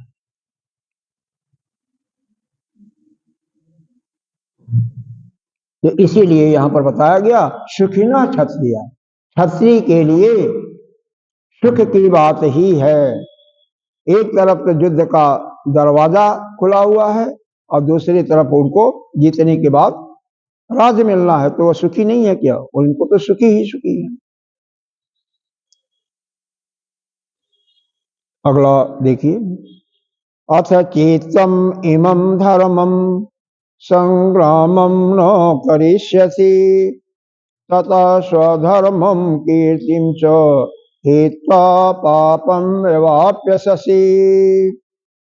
देखो, यहां पर यह जो शब्द है अर्थ माने इसके बाद जो है प्रकरण बदल रहा है। च धन त्वम, धन इमम है, समझे ना, च धन त्वम, धन इमम, त्वम का मतलब तुम्हारे लिए है। जो संस्कृत का रूप जानते होंगे उनको पता होगा, जो संस्कृत पढ़े होंगे नहीं तो यही समझ जाइए यह अर्जुन के लिए भगवान ने बोला। यह जो धर्म संग्राम, हे अर्जुन तुम इस धर्म संग्राम को अगर नहीं करोगी, धर्मम संग्रामम न करिष्यसि, भविष्य लिंग में है ना, करिष्यति, करिष्यता, करिष्यन्ति, करिष्यस, करिष्यता, करिष्यत, तो यह भविष्य लिंग के द्वितीय का एक वचन है ना, तो इसलिए अगर तुम नहीं करोगे, तुम्हारे लिए हो गया तुम पद के अनुसार, तो क्या होगा? स्वधर्मम कीर्तिम च हित्वा, तुम अपने धर्म से वंचित होगी, यानी तुम अधर्म को प्राप्त होगी, और तुम्हारी कीर्ति भी नष्ट होगी, उसका हनन करोगे, अपने धर्म और अपने जस का हित्वा मतलब हनन करोगे। और क्या, पापम में वापस हसी, पाप के भागी भी बनोगे। ये वापसी प्राप्त होगी, यानी पाप के भागी बनोगे। तो धर्म युद्ध में विशेषता यही होती है कि अगर धर्म युद्ध में जो करता है उसको कभी भी कोई पाप नहीं लगता, लेकिन यदि वह नहीं करता है, इसीलिए भगवान ने यहां पर कहा न च तम इदम इमम, यदि तुम्हें जो यह धर्म युद्ध मिला हुआ है, धर्म युद्ध मिला हुआ है, इस संग्राम को नहीं करोगे, मतलब किनारे हट जाओगे, भाग जाओगे। क्योंकि यही तो अर्जुन का प्रश्न था ना कि हमें युद्ध करना, ऐसा लगता नहीं है कि मैं युद्ध में करूं, क्योंकि पता नहीं मैं हारूंगा या जीतूंगा। और जो संतानें पैदा होंगी वही भड़शंकर होंगी कि सारे क्षत्रियों का नाश हो जाएगा और फिर हमारा कुल धर्म, जाति धर्म और शाश्वत धर्म सब नष्ट हो जाएगा। इसीलिए भगवान ने यहाँ पर फिर उसके विषय में भी चोट कर रहे हैं। तथा स्वधर्मम कीर्तिम च, तुम्हारा यश और अपना धर्म सभी को चहित्वा, उसका तुम हनन करके पाप में वापस हसी और पाप के भागीदार बनोगे।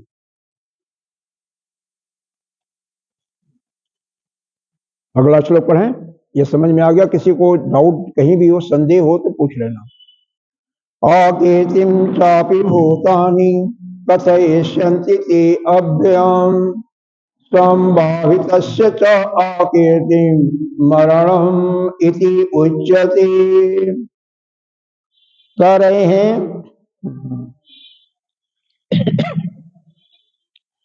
भूतानि मतलब एक प्राणी नहीं, सभी प्राणी क्या करेंगे? कथयिष्यन्ति क्या कहेंगे? अव्ययाम, अव्याम का मतलब जो नष्ट नहीं होता है, यानी बहुत दिनों तक, एक दिन नहीं बहुत दिनों तक तेरी क्या करेंगे? अपकीर्ति, तेरी अकीर्ति को, तेरी निंदा करेंगे। अगर तो युद्ध नहीं करेगा, युद्ध से पलायन हो जाएगा, तो अरे यहां तक कि जो तेरे से कांपते हैं, डरते हैं, वो अभी तेरी निंदा करेंगे। समस्त भूतानी, समस्त तो शब्द नहीं आया, लेकिन प्राणी लोग, सारे लोग तेरी निंदा करेंगे। और क्या? अव्याम, बहुत दिनों तक, एक दिन नहीं, दो दिन नहीं, कई दिनों तक तेरी निंदा करेंगे। संभावित अकीर्तिम मरणम इदोचते, और उससे क्या होगा? तेरा जस तो जाएगा, या तेरा जो अपकीर्ति होगी यह तेरे को बहुत दुख देने वाला होगा, मरण से भी, मृत्यु से भी ज्यादा दुखदायी होगा। देखो, किसी को भी अगर कोई मार देता है ना, तो उससे कोई बात नहीं है, और ठीक है मर गया, उसके लिए तो हो गया, साफ हो गया।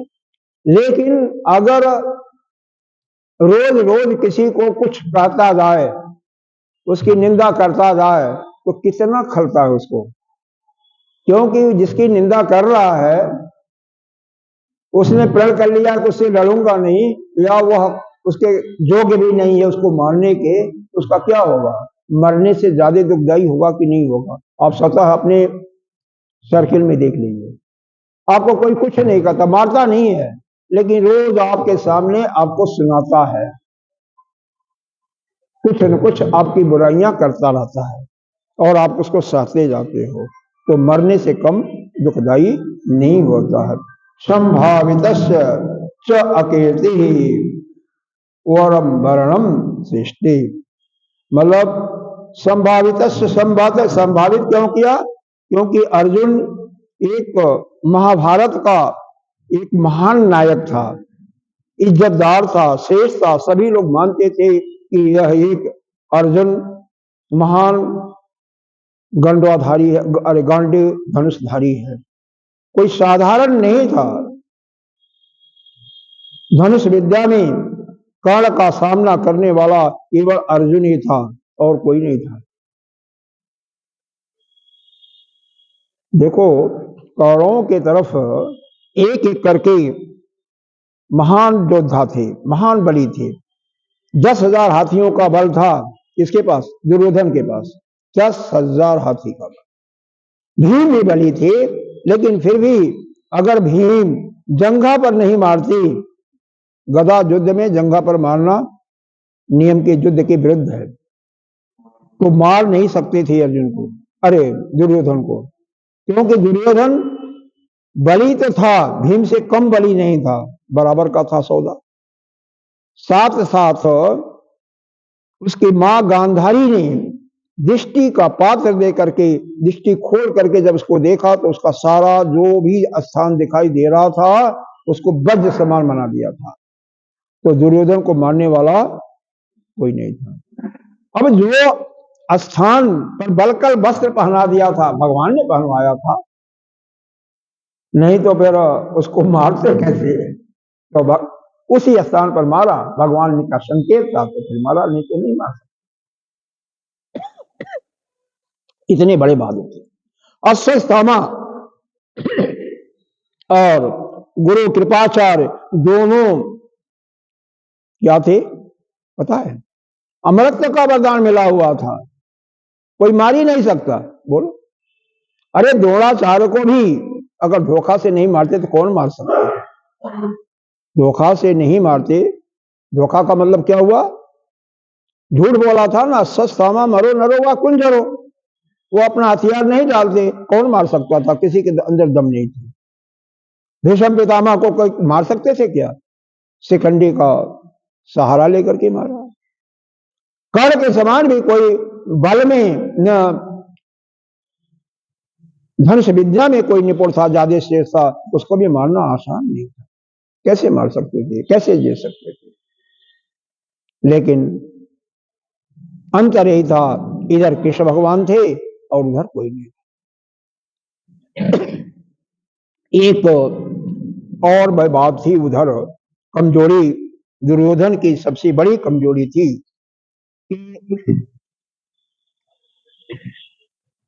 एक ऋषि थे, उनका नाम था मांडव ऋषि। वह ऋषि एक बार तपस्या कर रहे थे, राजा के सामान को चुरा करके दो चोर भाग रहे थे, और ये जहां तपस्या कर रहे थे उनके पीछे सारा सामान रख दिए, भाग नहीं पाए। पीछा करते हुए राजा के जो सैनिक थे उन दोनों को पकड़ा और सामान को भी बरामद कहां से किया? ऋषि के पास से। तो तीनों को ले गए राजा के पास, और राजा के आज्ञा के अनुसार तीनों को, राजा ने कुछ सुना नहीं, कुछ देखा नहीं, सिर्फ इतना ही उन्होंने सुना कि यह तीनों, यह जो ऋषि था यह भी मिला हुआ था, क्योंकि सामान इसके पास ही रखा हुआ था, इसका मतलब ये भी चोर है। तो राजा ने कहा ठीक है, तीनों को सूली पर चढ़ा दो। सूली पर चढ़ाने का उसमें सिस्टम क्या था? उस राजा के यहाँ भाला जानते हो, बिल्कुल नुकीला होता है, उसी पर चढ़ा दिया जाता है और वह सीधे पूरे शरीर को बैठाया जाता है, उसे प्राण निकल जाता है। तो दो का तो प्राण निकल गया चोरों का, और ऋषि तो ऋषि हैं, वह तो उनके समक्ष तो शेर भी जब फूल बन जाते हैं तो फूल बन गया, और उसी पर अपना पद्मासन लगा करके ध्यान मुद्रा में करेगा।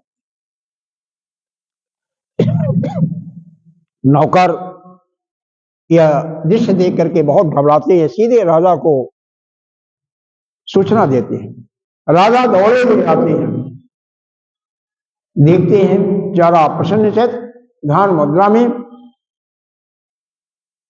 क्षमा मांगते हुए उनको प्रणाम करता है और तुरंत आदेश देता है कर्मचारियों को कि जल्दी से महाराज जी को उतारिए। उनके चरणों पर वंदना बारंबार करते हुए क्षमा मांगता है, हे भगवान महर्षि महाराज, हमसे बहुत गलती हो गई, मेरे को क्षमा करो। वह कहते हैं तेरी गलती नहीं है, तेरे को मैंने क्षमा किया, लेकिन मैं धर्मराज को नहीं छोड़ूंगा। तुरंत धर्मराज के पास जाते हैं, किस गलती के कारण मेरे को सूली पर चढ़ाया गया यह बताओ। धर्मराज कहते हैं, चित्रगुप्त को बुलाते हैं कि देखो इनके पोते सारा नोट होता है, आप जो कर्म करते हो ना सब एक एक छोटे से लेकर के बड़ा कर्म सब कुछ नोट होता है, यह मत समझो। इसीलिए तो 84 लाख योनि में भ्रमण करना पड़ता है। बताया कि 4 वर्ष के जब आप थे तो किसी कीड़े को तुमने कांटे पर फेंक दिया था जो कि जिंदा था, उसी का यह परिणाम। तो यह ऋषि विद्वान भी बहुत थे, शास्त्र के ज्ञाता थे। इन्होंने कहा अगर किसी अबोध बालक को के द्वारा कोई गलत कार्य होता है, पापक्रम होता है, तो उसका दंड स्वप्न अवस्था में दिया जाता है, स्वप्न अवस्था में दे सकते हो। तो जो तुमने जागृत अवस्था में मेरे को दंड दिया है यह अक्षम्य दंड है, यह ठीक नहीं है। तो जमराज धर्म बताते हैं कि यह तो नियम है, देखे भगवान का बनाया हुआ नियम।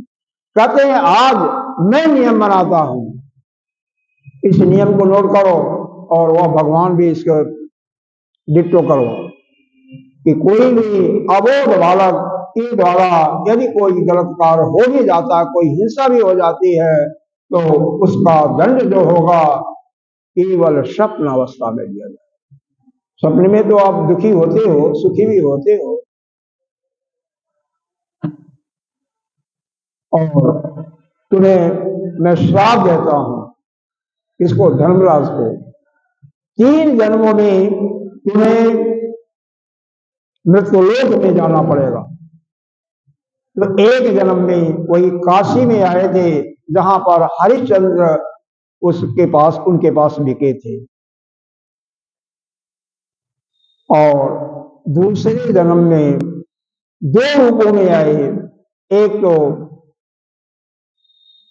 युधिष्ठिर के रूप में और दूसरा उसी समय महात्मा विदुर के रूप में।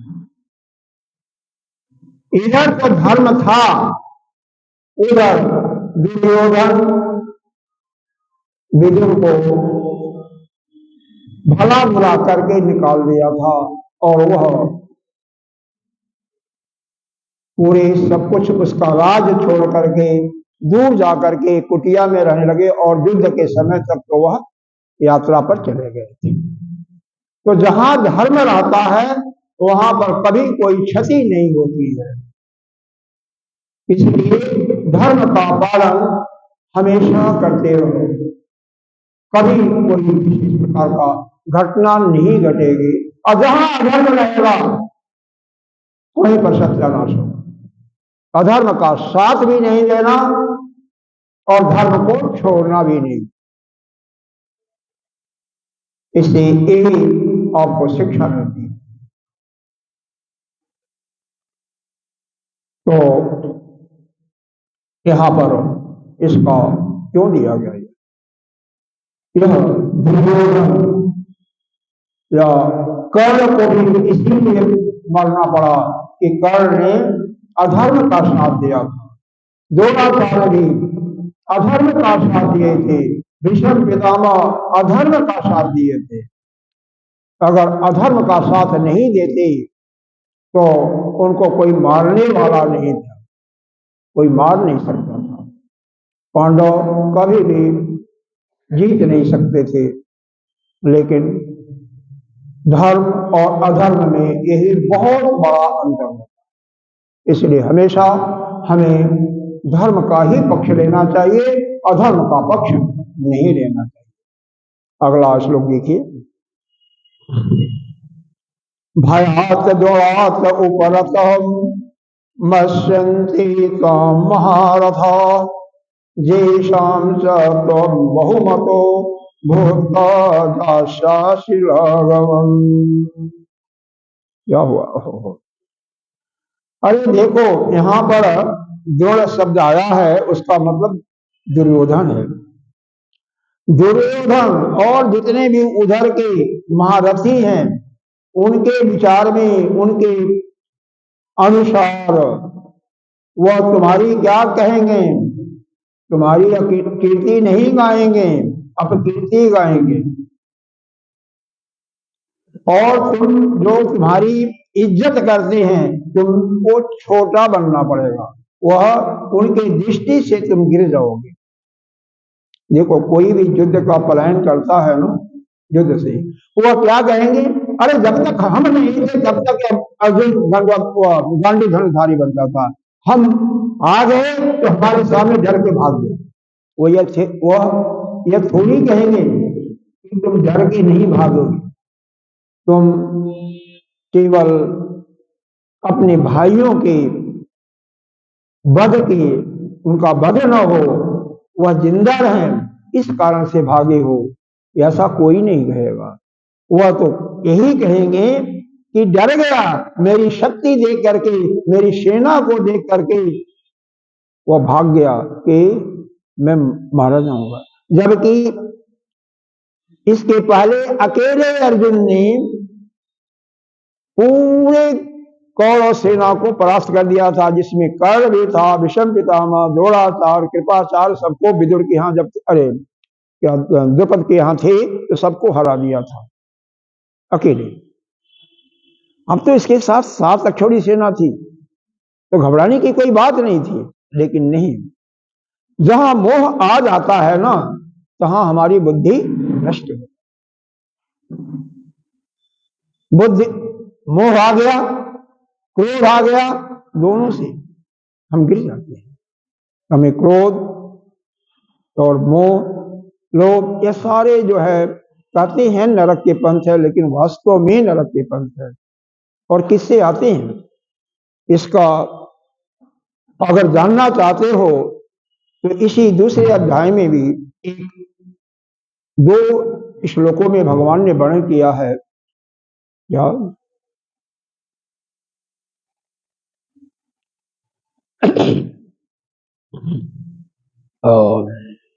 63, 64, 65 ऐसे श्लोक होगा।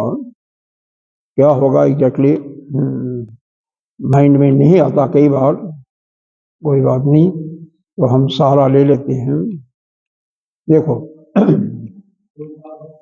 ध्यायतो विषयान पुंसः, 63 या 64 है, 62 और 63 है। ध्यायतो विषयान पुंसः संगास्ते उपजायते, संग संजायते कामः, कामात् क्रोधो अभिजायते, क्रोधात् भवत सम्मोह, सम्मोहात् अस्मृत विभ्रम, अस्मृत भविष्यात् बुद्धिनाश, और बुद्धिनाशेन परस्यति। देखो हमारे जो जन्मांतर के द्वारा जो कर्मों का संस्कार बना हुआ है ना, उससे वृत्तियां उठेंगी उसी प्रकार से। जो हमारा संस्कार वैसे विचार आते होंगे, सभी के आते होंगे, और 1 मिनट में शायद कई विचार आते होंगे। तो विचार आते हैं उसको हम नहीं टाल सकते हैं, क्योंकि वो अब हमने पहले कर्म कर चुके हैं, अब उसको हम वापस नहीं ला सकते ना। तो क्या करना चाहिए, उस पर ध्यान मत दो, वृत्ति उड़ती है, बस ध्यायतो विषयान पुंसः, उस पर ध्यान मत दो। अगर ध्यान दिया, उसका चिंतन जरा सा भी किया, 2 सेकंड के लिए भी किया, तो क्या होगा, आसक्ति आ जाएगी। ध्यायतो विषयान पुंसः संगास्ते उपजायते, आसक्ति हो जाएगी, और उस आसक्ति के फलस्वरूप क्या होगा, संग संजायते काम, आपके अंदर वासना का भी अंकुर हो जाएगा। और जब वासना जो आपके अंदर है बीज रूप में, वो जब अस्फुरित हो जाएगी तो क्या होगा, आप उस काम को, उस वासना को पूर्ण करने के लिए कर्म करोगे, और कोई बाधा आएगी तो क्या होगा, आपको क्रोध आएगा, क्रोधा भी आते क्रोध उत्पन्न होगा, और क्रोध से आपका मूल भाव हो जाएगा, और उस मूल भाव से आपका जो याददाश्त है वह चला जाएगा, और उस याददाश्त के जाने पर बुद्धि का नाश, और बुद्धि के नाश से आपका प्राण नश्यति नहीं, प्राण नहीं होगा, आप नीचे गिर जाओगे। तो यहाँ पर भी यही बात है क्या कि यह जितने भी महारथी हैं उनके नजरों में तुम बहुत ही नीचे गिर जाओगे। अभी जो तुमको महान योद्धा मानते हैं, और महाभारत का एक मुख्य पात्र था और सबकी नजरों में अर्जुन जिधर जाता था उधर से लोग डर जाते थे, सारी सेना भयभीत हो जाती थी। और तुम्हें क्या मानोगे, छोटा मानने लगेंगे। देव शाम 14 बहुमतो भगवा जा शासन, एक नहीं बहुमत, सारे लोग, बहुत से लोग तुम्हें क्या करेंगे, छोटा मानेंगे कि यह तो केवल एक दीन हाथ का था, इसके पास कोई बल नहीं था। यह तो वास्तव में नपुंसक का श्राप मिला था, 1 साल तक नपुंसक था, नपुंसक ही है, ऐसा लोग कहते भी हैं। अगला श्लोक देखें क्योंकि हमें समाप्त भी करना है। देखो फिर भी शब्द के अनुसार कोई अगर किसी को समझने में दिक्कत हो पूछ सकती है, लेकिन 7 दिन के अंदर पूरे 72 श्लोकों को समाप्त भी करना है, इसलिए जहां जरूरत होगी विश्लेषण ज्यादा थोड़ा सा करेंगे। ज्यादा विश्लेषण तो नहीं हो पाएगा, लेकिन फिर भी जहां पर हमारे मत में यह आएगा कि यहाँ पर विश्लेषण हमें करना ही चाहिए, तो उसका विश्लेषण भी ज्यादा करेंगे, नहीं तो केवल टू द पॉइंट श्लोक का अर्थ बस वहां तक समझाते हुए चलेंगे। अवाच्य वादांश बहून बदिशन्ति तव तवाहिता निंदस्त सामर्थ्यम ततो दुखतरम मुकिम। क्या करें, वो जो तेरे शत्रुगण है ना, एक नहीं बहुत है, क्या करेंगे, तुम कवच इत्यादि जो पहने हुए एक योद्धा दिखाई दे रहे हो, महारथी दिखाई दे रहे हो, तेरे सामर्थ्य की निंदा करेंगे, तेरे गांडे धनुष की निंदा करेंगे, तेरे दुनिया भर का तपस्या करके जो अस्त्र महान देवताओं से शिव से प्राप्त किया है उसकी भी लोग निंदा करेंगे। अब कोई जब निंदा करने लगता है तो क्या शब्द कहेगा कुछ पता नहीं, जो कहने योग्य शब्द नहीं है वो भी उच्चारण करेगा, तो क्या होगा, ततो दुखतरम नुकिम, तो उससे तुम विशेष दुखी नहीं होगी। देखो जैसे होता है ना, दुखी दुखतर दुखतम सुखी, मतलब यह कौन सा होता है द्विलिंग में, मतलब एक तो दुखी हुआ और दुखी से भी दुखी हुआ, निकृष्ट कोटि का, तो दुखतर हो जाओगे, बहुत दुख का तुम्हें सामना करना पड़ेगा। क्योंकि देखो कोई अगर एक आदमी निंदा करे तो कोई फर्क नहीं पड़ता है, लेकिन जितने भी लोग हैं जो निंदा नहीं करने के योग्य है वह भी निंदा करेंगे ना, यही होता है।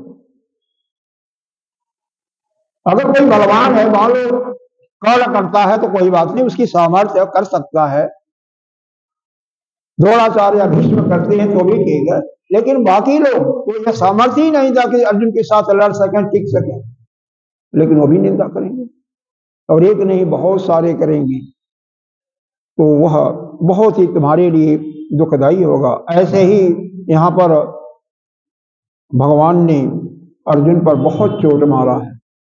अब इसके बाद इस प्रकरण का, यह जो प्रकरण चल रहा था, क्या था प्रकरण, स्वधर्म का, इसकी समाप्ति अगले श्लोक में कर रहे हैं, इसका उपसंहार कर रहे हैं। क्या कर रहे हैं, हतो वा प्राप्यसि स्वर्गम जित्वा वा भोक्षसे महीम् तस्मात् उदिष्ट कौन्तेय योद्धाय कृतनिश्चयः। हे अर्जुन, अगर तुम युद्ध में मारे जाओगे, हतो मारे जाओगे तो तुम्हें स्वर्ग की प्राप्ति होगी, अगर तुम जीत जाओगे तो पृथ्वी का भोग करोगे, राज्य का भोग करोगे। इसलिए तस्मात् मतलब इसलिए, पहले भी शायद मैंने बताया था, कहीं भी तस्मात् शब्द आए तो समझिए कि उसका जो प्रकरण चल रहा है उसकी समाप्ति हो रही है। इसलिए उत्तिष्ठ कौन्तेय, हे कौन्तेय मतलब कौन्ती के पुत्र उठ जाओ, खड़े हो जाओ। कैसे? यह निश्चय करते हुए युद्ध के लिए खड़े हो जाओ, क्योंकि यहाँ भगवान का मोटिव जो है अर्जुन को खड़ा करके युद्ध का शुरू कराना, क्योंकि भगवान का जो प्रयोजन है दुष्टों का संहार करना, और खुद लड़ना नहीं चाहते हैं किसी के द्वारा ही, तो यहाँ पर अर्जुन एक माध्यम, मारने वाले तो भगवान स्वयं है, लेकिन माध्यम तो किसी को बनाना होता है ना, तो माध्यम यहाँ पर अर्जुन है। इसीलिए अर्जुन को बारंबार युद्ध के लिए, और मान भी जाता है, लेकिन बहुत देर में दूसरे अध्याय के अंत में ही गीता जी को समाप्त, जो मूल उद्देश्य था गीता जी का, समाप्त हो जाता है। लेकिन अर्जुन तो अपने अंदर मोह को भी स्वीकार नहीं करता है, तो इसके लिए भगवान को 18 अध्याय तक बात करना पड़ा।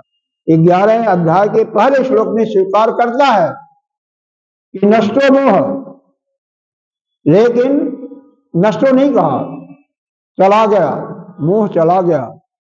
तो जो चला जाएगा वो आ भी सकता है, इसलिए भगवान ने आगे और सुनाया, और 18वें अध्याय में स्वीकार किया अंत में कि मेरा मोह नष्ट होगा।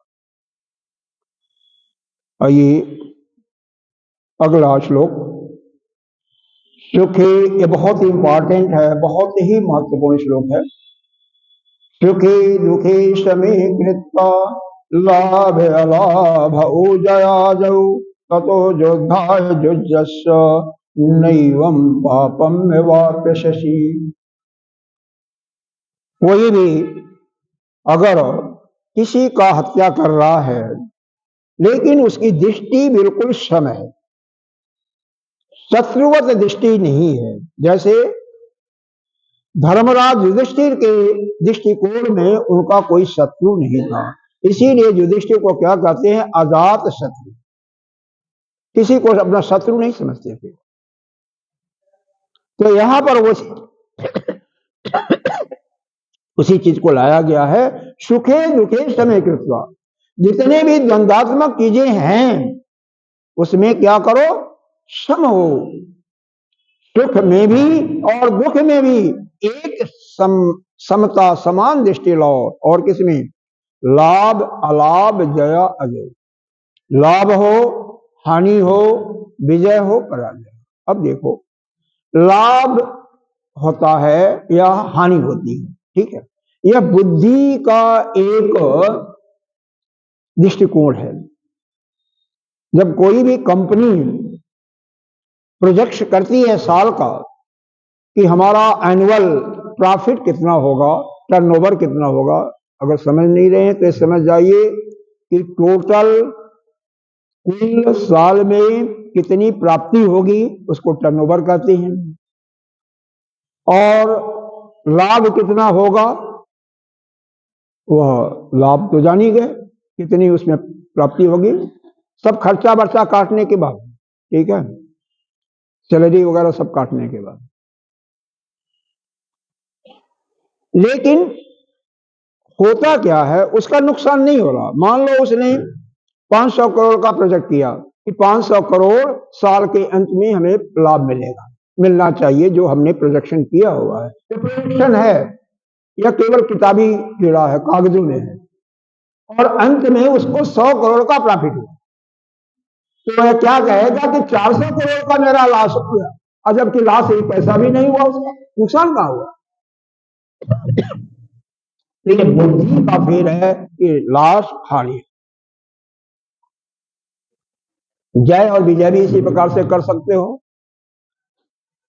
यहां पर मान लो किसी विषय को लेकर के आपस में हम वार्तालाप कर रहे हैं, कोई भी विषय ले लिया, चाहे वह सत्य हो, अहिंसा हो, या 5 प्रकार के क्लेश होते हैं उसको लेकर के, या कोई राजनीति की ही बात ले लिया, तो दूसरा व्यक्ति अगर हार जाता है तो भी वह कह सकता है कि नहीं, अभी मैं हारा नहीं, हृदय से नहीं हारता है, अभी मैं हमारे जो गुरु हैं या जिसको हम मानते हैं उनसे हम पूछ करके आएंगे तो इसका हम जवाब देंगे।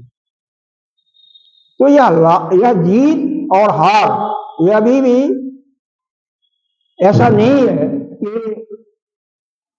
अटल है ना, यह अभी भी जो है अपने बुद्धि का ही परिणाम है कि आप हारे या जीते। लेकिन प्रत्येक परिस्थिति में जो समझ आता है, जैसे अभी इसी समय आप बैठे हुए हैं बिल्कुल शांत वातावरण, किसी ने आपको धिक्कार दिया, फटकार दिया, गाली दे दिया, चाहे कोई आपका अपना हो या पराया हो, और उसके बाद भी आपके चेहरे पर कोई सिकुड़न नहीं हुआ, मन में कोई भी विक्षिप्त की भावना नहीं आया, तो समझो कि आप जो है सम हो। और सम हो गए तो क्या होगा, तुम्हारे द्वारा कोई हानि भी हो जाएगी, किसी का मृत्यु भी हो जाएगा, तुम्हें पाप नहीं लगेगा। तो इसीलिए भगवान अर्जुन को कह रहे हैं कि चाहे सुख हो दुख हो, लाभ हो हानि हो, जय हो विजय हो, हर और इसके अलावा जितने भी द्वंद्वात्मक चीजें हैं, शीत उष्ण भूख प्यास, सबको ले लीजिए, किसी में भी आपका मन विक्षिप्त नहीं होता है, एक जैसे रहता है।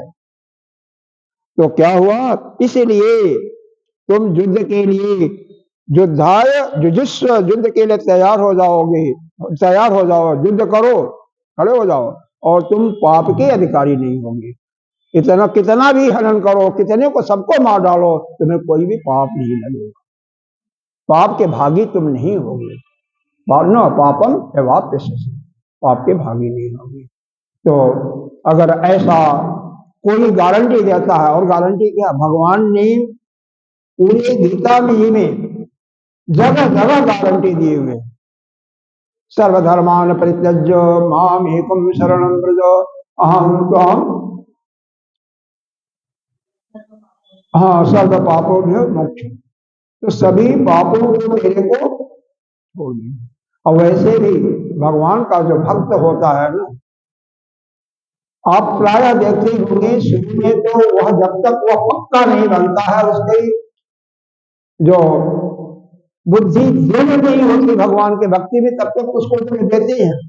जब उसका चित्त रम जाता है तो वह कभी भी दुखी नहीं होता, भगवान उसको दुख नहीं देते हैं।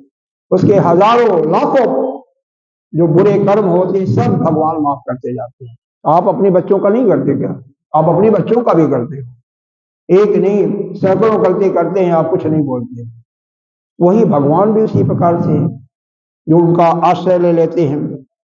तो यहाँ पर क्योंकि धर्म युद्ध हो रहा था, भगवान का मुख्य निवेदन है कि दुष्टों का, आदताइयों का संहार हो, उनको उनका विनाश किया जाए। इसीलिए अर्जुन को युद्ध के लिए बारंबार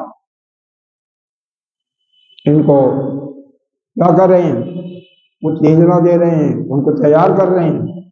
अगला श्लोक देखिए, बहुत बढ़िया है। अभी हमारा चश्मा कहाँ गया, ईशा ते अभिता सांख्ये बुद्धि योगी श्याम शुणो बुद्धया युक्तो जया पार्थ कर्म बंधम प्रहास्यसि। यहाँ पर कर्म के बंधन की बात आई है, बहुत डिटेल नहीं, डिटेल तो चौथे अध्याय में बताया गया, जब चौथा अध्याय आएगा तो कहीं बताया जाएगा।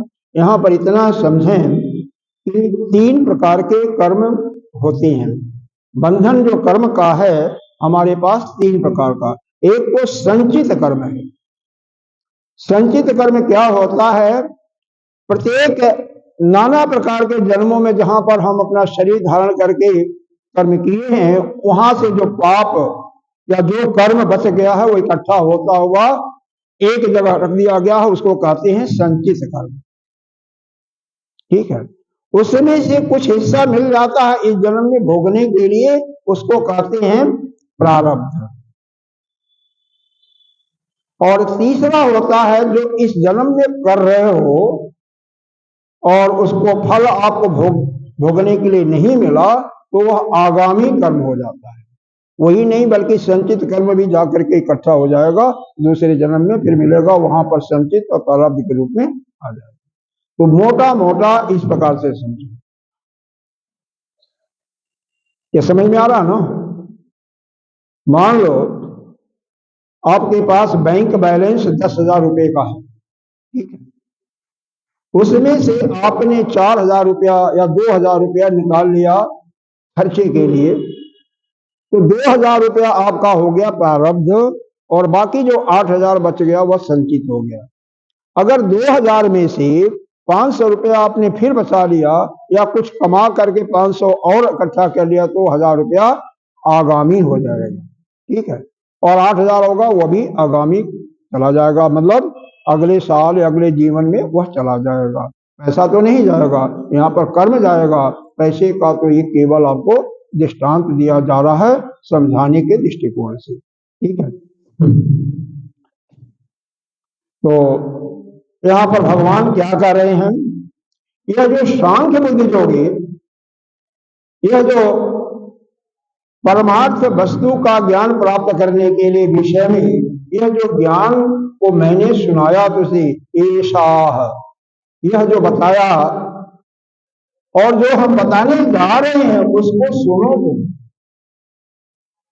अगर बुद्धि पूर्वक ज्ञान पूर्वक तुम कर्म करोगे तो कर्म बंधन से पूर्ण हो जाओगे, मुक्त हो जाओगे। बुद्धया युक्त हो जया पार्थ, तो जितने भी तुम्हारे दोष हैं, शोक मोह लोभ क्रोध मद, सभी नष्ट हो जाएंगे, समझे। तो कोई भी व्यक्ति, कोई भी साधक आसक्ति रहित होकर के जितनी भी द्वंद्वात्मक चीजें हैं, सुख दुख जन्म मृत्यु लाभ हानि, सब में यदि सम रूप से रहता है तो उसके जितने भी यह बंधन के रोग हैं वह सब कुछ अपने आप ही नष्ट हो जाते हैं। तो बुद्धया युक्त, अब क्या बुद्धि से युक्त ज्ञान को क्या देंगे वो आगे बताया जाएगा, अभी नहीं बताया जा रहा है। इसमें तो यह कह रहे हैं, जैसे मान लो किसी को तैयार करना, किसी को मोटिवेट करना है, एक छोटा बच्चा है उसको पढ़ने के लिए मोटिवेट करना आपको, तो आप क्या कहते हो कि बेटे ऐसा है कि इतना अगर पढ़ लेगा ना या इतना खेल लो तो तुम आधा घंटा पढ़ाई करो, और पढ़ाई करोगे पास हो जाओगे, तुम्हें कुछ दूंगा 10 रुपए 100 रुपए अपने सामर्थ्य के अनुसार इतना तुम्हें दूंगा या अमुक चीज खिलाऊंगा, ऐसा कहते हो। तो एक प्रकार से मोटिवेशन, भगवान यहाँ पर अर्जुन को मोटिवेट कर रहे हैं युद्ध के लिए तैयार होने के लिए।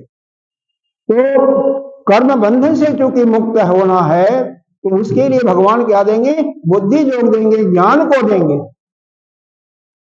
वह ज्ञान आगे दिया जाएगा, अभी तो अर्जुन को केवल उसको बताया जा रहा है। फिर अगले श्लोक में थोड़ा सा और भी तगड़ा मोटिवेशन है, उसको देखिए। इसको तो कम से कम हम समाप्त करेंगे ही 40वां।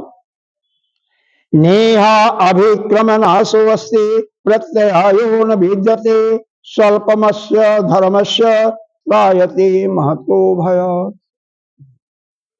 देखो, संसार का कोई भी कर्म है उसमें क्रम पूर्वक किया जाता है। अगर खेत में आप बीज बोते हो तो कैसे बोओगे, पहले अगर जमीन कड़ी है तो उसके लिए पानी चलाओगे, फिर हल चलाओगे, हल या ट्रैक्टर जो भी है, मिट्टी को भुरभुरी करोगे, और फिर नमी रहेगा तो नमी रहते हुए बीज को जो उसकी विधि है उस विधि के अनुसार बोओगे तो फसल तैयार होगी। अगर किसी एक चीज का नेहा अभिक्रम नाश हो, उस क्रम में अगर किसी एक चीज का भूल गए, नाश हो गया, छोड़ गए, तो क्या है, प्रत्यायो न विदते, तो वह कर्म पूरी तरह से ठीक नहीं होगा, तो उसमें एक प्रत्यय नाम का दोष भी लगेगा। लेकिन धर्म के रास्ते पर थोड़ा सा नहीं करोगे जितना करोगे वो उतना का उतना पड़ा रहेगा, उसका फल आपको मिलेगा। इसमें कोई क्रम वगैरह नहीं समझ में आ रहा। जितने भी कर्म हैं वहां पर एक विधान है कि इस क्रम से आप करते जाओ। जैसे फसल के लिए खाद भी चाहिए, पानी भी चाहिए, मिट्टी भुरभुरी भी चाहिए, यह सब होना चाहिए। इसमें से एक चीज की कमी हो गई, प्रकाश भी चाहिए, तो वह उतना पैदावार नहीं होगा जितना होना चाहिए, वह क्रम का नाश हो गया। लेकिन ये जो धर्म के रास्ते पर तुम एक भी कर्म करोगे, जो कुछ करोगे, उससे तुम्हारा कोई नुकसान होने वाला नहीं है। जितना करोगे उतना अगले जन्म में तुम्हारा सुरक्षित रहेगा। थोड़ा सा भी करोगे तो रहेगा। भगवान का प्रेम पूर्वक, श्रद्धा पूर्वक 5 माला भी जपोगे तो उसका भी फल आपको सुरक्षित रहेगा। उसमें क्रम का नहीं है। और संसार के काम में प्रत्यय नामक दोष भी लगेगा, पाप भी लगेगा, और आपको पैदावार भी नहीं होगी। जैसे यज्ञ कर रहे हो, यज्ञ में 4 विद्वान होने चाहिए। कौन कौन? ब्रह्मा, होता, उद्गाता और यज्ञ। चारों के 3 सहायक होते हैं। यजमान भी पत्नी के साथ होना चाहिए, तब जाकर के यज्ञ की ठीक ठाक होता है। और उसमें कोई चीज भूल गए तो फिर क्रम का नाश हुआ, तो पूरा फल की प्राप्ति नहीं होगी। दोष अलग से लगेगा, पाप अलग से लगेगा, यह होगा कर्म में है। लेकिन ज्ञान में तो जो करोगे उसका फल मिलेगा। थोड़ा करो, ज्यादा करो। कहा नहीं है, एक घड़ी आधो घड़ी, आधो में तुलसी साधु की हर कोट अपराध। कुछ भी आधा से आधा जितना भी समय लगे सत्संग सुनते रहो। लेकिन सोना नहीं है सत्संग में। सोने के लिए रात्रि बहुत है, रात्रि में 6 घंटे का विश्राम बहुत है। तो समय क्योंकि हो गया, अब मैं यहीं पर इसको विराम देता हूँ। आज थोड़ा सा अभी जो आज आपने अध्ययन किया है, क्या कुछ समझ में आया है? पहली बात, जो आपका धर्म है, समय के अनुसार, आपके अवस्था के अनुसार, जाति के अनुसार, वर्ण व्यवस्था के अनुसार उस अपने धर्म का पालन करो। अपने धर्म से बड़ा कोई धर्म नहीं है। या दूसरे के धर्म कहते नहीं है कि सूखी रोटी खाए के ठंडा पानी पी, मत ललचाए जिह्वा को देख चौपड़ी, दूसरे के घी और चौपड़ी बुरा देख करके मत ललचो। तो आपका धर्म, सनातन धर्म जो है, सभी धर्मों से श्रेष्ठ है। फिर भी दूसरे को देख करके आप मोहित मत हो, मत ललचो। जो कुछ आप कर रहे हो, एक ही मंत्र का जाप, एक ही गुरु जो ले रखा है वही ठीक है। जो कमी है आपके अपने अंदर है, उसको बढ़ाओ, अपनी श्रद्धा को बढ़ाओ, अपने अभ्यास को बढ़ाओ। न तो गुरु में कोई खोट है, न मंत्र में खोट है। यह नहीं है कि एक गुरु से लिया, नहीं कुछ लाभ हो रहा, दूसरा गुरु, कोई फायदा नहीं, ले लिया वो ठीक। जो मंत्र का जाप करो वही, जो आपका आराध्य है वही। यह नहीं आज कन्हई है कल भोले बाबा बनना, जो है वही ठीक। सभी एक ही हैं, अलग नहीं है। ठीक है। ओम पूर्णमिदः पूर्णमिदं पूर्णात् पूर्णमुदच्यते पूर्णस्य पूर्णमादाय पूर्णमेवावशिष्यते। ओम शांति शांति शांति।